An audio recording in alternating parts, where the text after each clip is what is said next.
Pesugihan Gunung Embolo. Ritual untuk memperoleh kekayaan di makam Roro Kembang Sore Tulungagung. Sebelum menyimak, bila Anda belum subscribe silahkan klik tombol subscribe dan nyalakan loncengnya untuk mengikuti saluran paranormal Nusantara. Bagi masyarakat Indonesia, pesugihan Gunung Kemukus di Jawa Tengah cukup terkenal dengan mitos pesugihan dengan ritual hubungan badan. Di Jawa Timur ternyata ada juga pesugihan dengan cara ritual berhubungan badan, yaitu di Desa Bolorejo. Legenda ini cerita yang sudah sangat lama berkembang di daerah Kembang Sore Tulungagung, Jawa Timur, menjadi tempat ritual khusus, makam kuno yang terletak di Bukit Bolo, Desa Bolorejo, Kecamatan Kauman, Kabupaten Tulungagung, Jawa Timur ini memiliki tua gaib yang bisa membantu para pemujanya untuk memperoleh kekayaan dengan cara irasional. Pada malam tiba banyak orang yang berkunjung ke makam tersebut.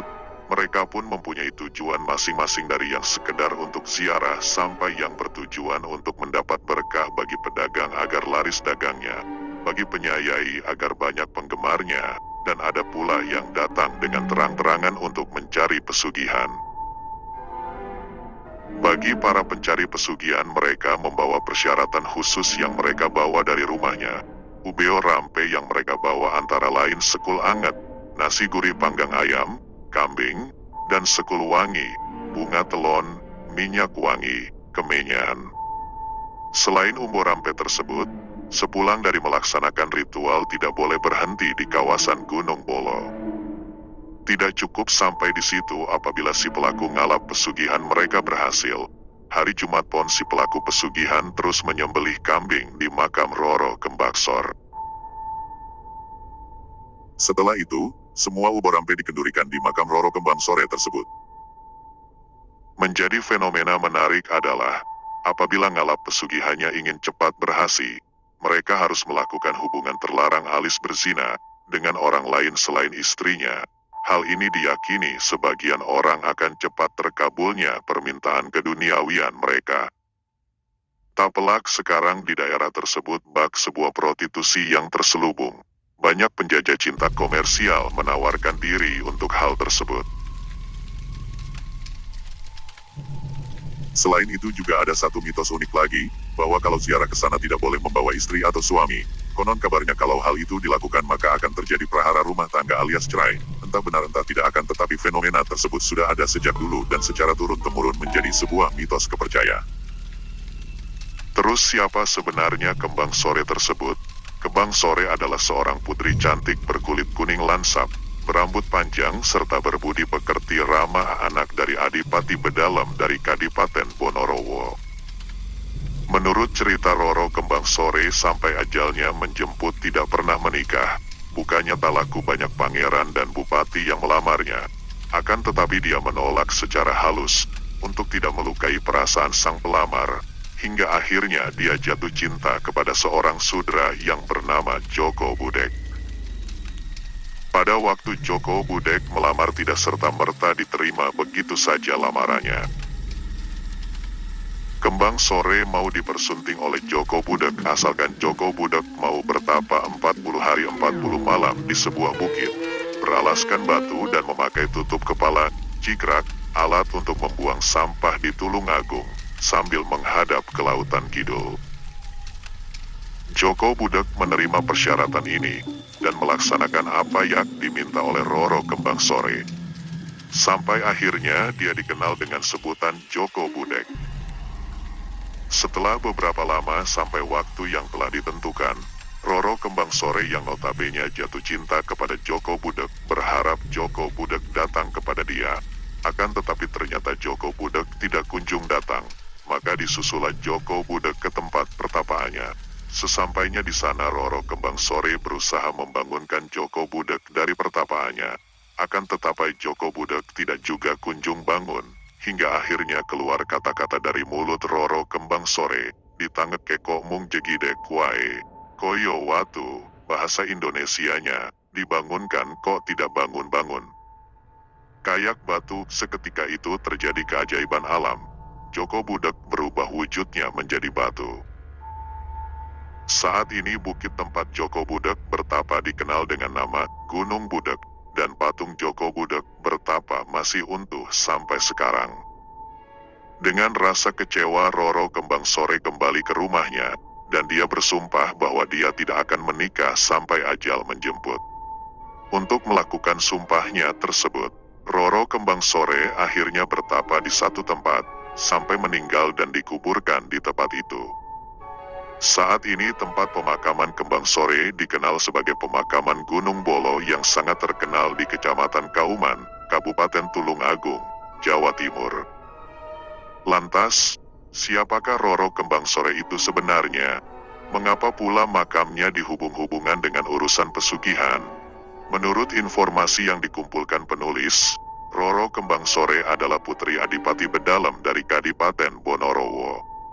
Selain cantik, dia juga dikenal amat ramah terhadap siapa saja. Para kaula alit di Bonorowo menyebut Roro Kembang Sore sebagai putri berbudi luhur. Dikisahkan, karena kecantikan dan keluhuran budinya, banyak orang yang menyukai Roro Kembang Sore. Tak jelas kapan dan dengan cara apa sang putri meninggal dunia. Yang pasti, hingga akhir hayatnya dia tetap dipuja, terutama oleh kaum Hawa. Memang, sampai sekarang masih banyak orang yang ngalap berkah di makamnya. Yang unik, entah siapa yang memulai, pemujaan terhadap Roro Kembang Sore itu kemudian tidak hanya dimanipulasi oleh kaum Hawa. Kaum Adam pun tak ketinggalan memujanya. Lebih ekstrim lagi, pengkultusan tersebut kemudian dihubung-hubungkan dengan masalah pesugihan. Menurut pantauan misteri, tidak hanya pedagang tempe yang datang ke makamnya dan menggelar ritual khusus supaya tempenya laris, tapi banyak juga artis lokal yang melakukan ritual di tempat ini dengan maksud supaya lekas menjadi artis ibu kota. Bahkan, banyak juga bisnismen kelas menengah yang juga melakukan ritual di sini. Dikisahkan pula, semasa pemerintahan Adipati Bedalem, muncul kelompok sayap kiri dan sayap kanan dalam pemerintahannya. Pendukung sayap kiri terdiri dari para berandal yang menginginkan terjadinya kekacauan selam pemerintahan Adipati Bedalem.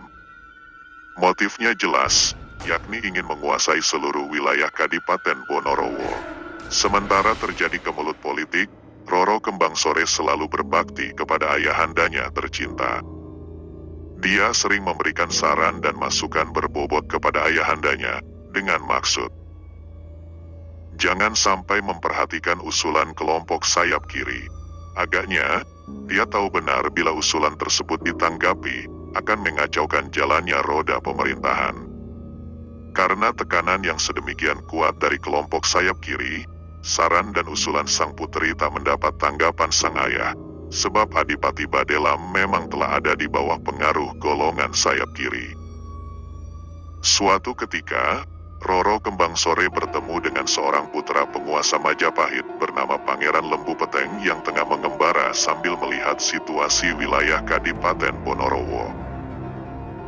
Pertemuan dua insan ini membuahkan tali persahabatan begitu erat. Bahkan setelah sekian lama saling bertemu, akhirnya terjalinlah tali persaudaraan di antara keduanya. Sayangnya, hal ini ternyata menimbulkan rasa cemburu seorang tokoh sayap kiri bernama Kalang. Padahal, menurut silsilah keluarga, Kalang sesungguhnya masih berstatus paman Roro Kembang Sore. Dalam suatu kesempatan yang baik, di depan Adipati Bedalem, Kalang menebarkan fitnah dengan mengatakan bahwa putri Roro Kembang Sore telah memadu kasih dengan Pangeran Lembu Peteng. Atas laporan palsu ini, Adipati Bedalem berang. Dia lantas memanggil Pangeran Lembu Peteng. Disitulah Adipati melampiaskan amarahnya dan mengusir Lembu Peteng dari wilayah Kadipaten Bonorowo. Selain diusir, Pangeran Lembu Peteng juga dikucilkan oleh kelompok sayap kiri. Itu sebabnya dia segera meninggalkan lingkungan Kadipaten untuk melanjutkan pengembaraannya. Tadinya, kepergian Pangeran Lembu Peteng ternyata diikuti oleh Roro Kembang Sore. Hal ini tentu menimbulkan kegaduhan.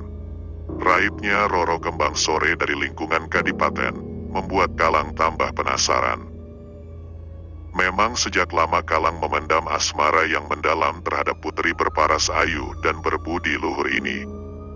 Hanya karena rasa sungkannya, Kalang memendam hasrat ini. Namun, dia tak rela jika Roro Kembang Sore jatuh ke dalam pelukan Lembu Peteng. Keinginan untuk memperistri Roro Kembaksor tak terbendung.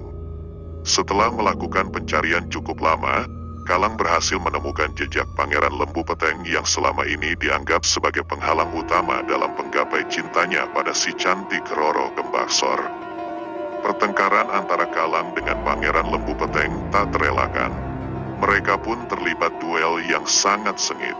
Sayangnya, Lembu Peteng bukanlah lawan yang sebanding dengan Kalang. Pria yang lagi kasmaran itu akhirnya kalah dalam pertarungan ini. Namun, bukan Kalang namanya bila tidak dapat melampiaskan dendamnya pada Lembu Peteng.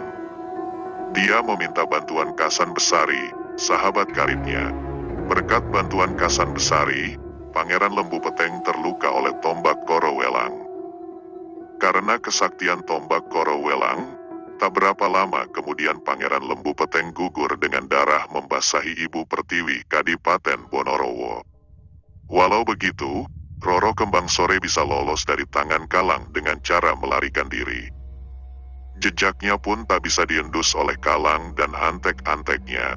Meski tak bisa menyunting Roro Kembang Sore, Kalang punya ambisi lain yang tak kalah besar, yakni ingin menguasai wilayah Kadipaten Bonorowo.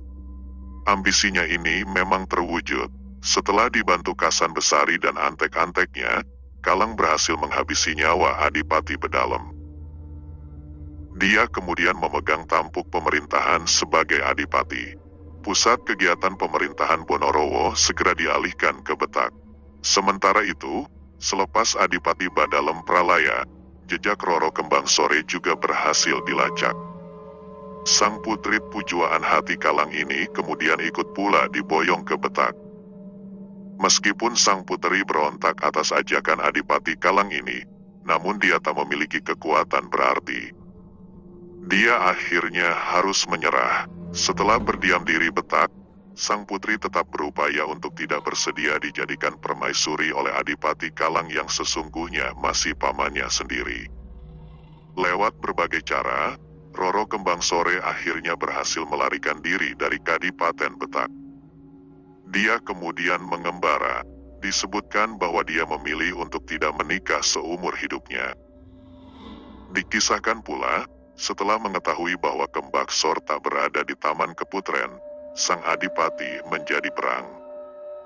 Dengan muka merah, semua prajurit dikumpulkan dan diperintah untuk melakukan pencarian. Karena keberangannya, sang Adipati bahkan memberikan wewenang untuk mengumumkan sayembara kepada halayak ramai yang berbunyi antara lain. Barang siapa dapat menemukan dan menangkap Roro Kembang Sore, supaya diserahkan kepada Adipati Kalang. Masyarakat yang berhasil melaksanakan akan diberi hadiah istimewa, diangkat sebagai demang di daerah Bandil. Gaung sayembara dari Adipati Kalang terdengar pula oleh para begal. Para begal menanggapi dengan sungguh-sungguh dan penuh sukacita. Di antara sesama begal saling berunding soal sayembara itu. Padahal selama ini mereka belum pernah melihat wajah Roro Kembang Sore. Para begal lalu menemukan akal akan mencegat setiap wanita berparas cantik yang kebetulan lewat, untuk dikorek jati dirinya. Waktu terus berlalu.